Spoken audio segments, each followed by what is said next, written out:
Now Media Television.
State level, we've been seeing many states do things like what Utah did to remove taxes, to encourage gold and silver as savings, to encourage it as a payment medium. But I would say we're not at the point where that has taken off in terms of using it as a payment. And there may be a point where Gresham's law reverses and we end up with the opposite scenario, which they call Thier's law, which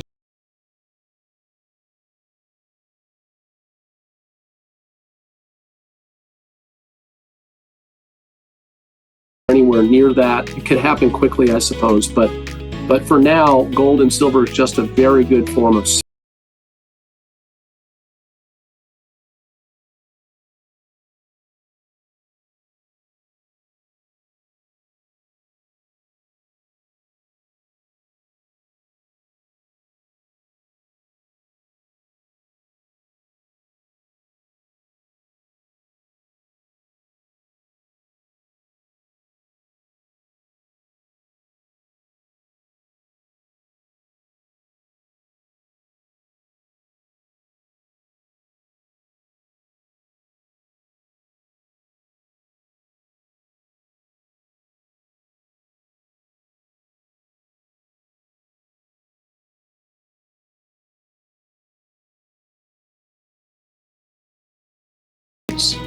have encouraged using it as money across the states, such as Utah.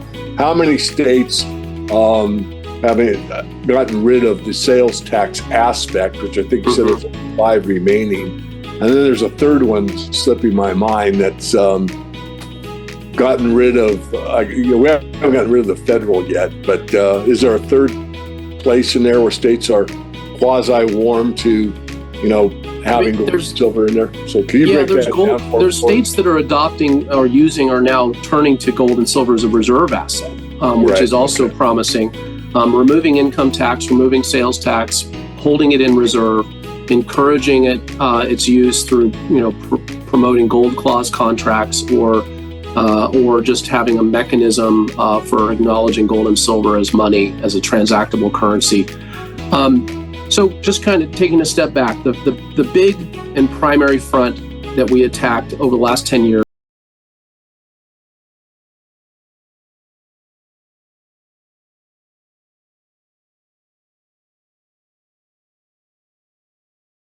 bullion dealers in the country. We have a very large list of customers. Those customers have been involved in these efforts as activists, as essentially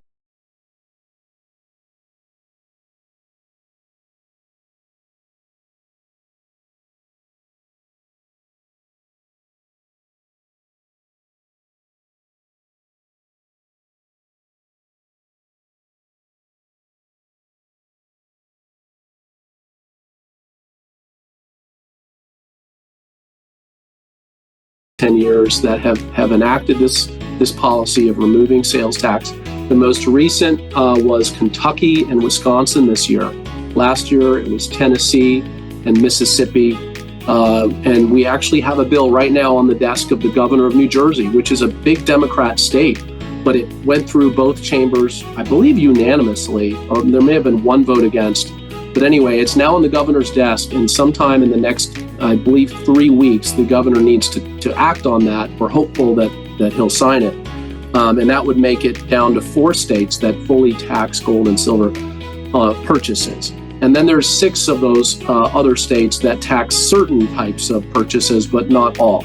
And so that's another frontier. The worst of that is California, where they basically tax every transaction under $2,000. But if you buy more than $2,000, you pay no tax. So really, it's a poor tax. This threshold they have in California and 5 other states, they have a poor tax, where basically if you're not wealthy and you make a smaller purchase, you get a sales tax. If you make a larger purchase, you don't. So we think that's stupid. We're going to be going after that as well.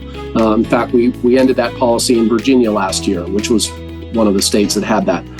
So sales tax has been the number one front and the number one success area for the Sound Money Defense League. Then we've moved now increasingly to the income tax. And so there's already 8 states that don't have an income tax at all. So that's fine. That's obviously every asset is exempt at the state level. And then there are now 5 states that exempt gold and